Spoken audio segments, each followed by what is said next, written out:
তখনই গৌরীর ঠান্ডা কণ্ঠ ভেসে এলো যে আমি তাদের মেরেছি। বাবা ঝটকা দিয়ে পিছনে ঘুরে তাকালেন। গৌরীর মুখে কোনো ভয়ের ছাপ ছিল না। সে আরও বলল যে শুধু তাদের দুজনকেই নয়, আমি আরও 6 জনকে মেরেছি। এটা শুনে গৌরীর মা বাবার পায়ের নিচ থেকে যেন মাটি সরে গেল। তাদের সামনে তাদের নিজের মেয়ে এক সিরিয়াল কিলারের মতো দাঁড়িয়েছিল।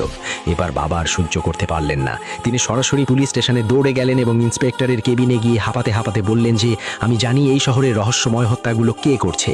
সে আমার নিজের মেয়ে, তার ভিতরে কোনো শয়তানি আত্মার ছায়া আছে যে এসব করাচ্ছে।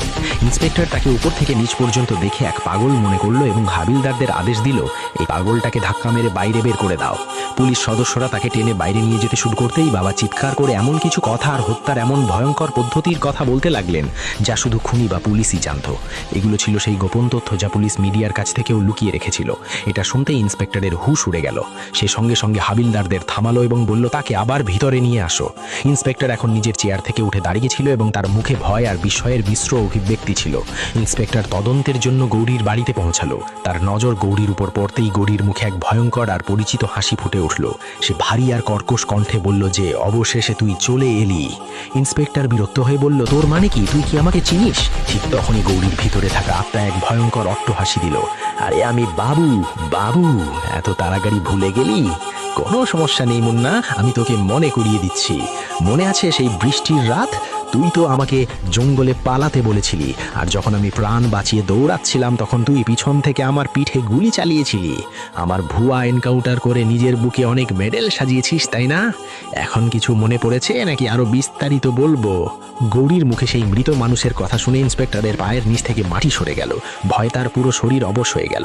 এক মুহূর্ত নষ্ট না করে সে সঙ্গে সঙ্গে নিজের গাড়িতে উঠিয়ে সেখান থেকে প্রাণ বাঁচিয়ে পালিয়ে গেল। পিছন থেকে বাবুর আত্মা হাসতেই থাকলো, আর অসহায় মা বাবা নিজেদের মেয়ের এই ভয়ঙ্কর অবস্থা দেখে রক্তের অশ্রু ঝরাতে লাগলেন।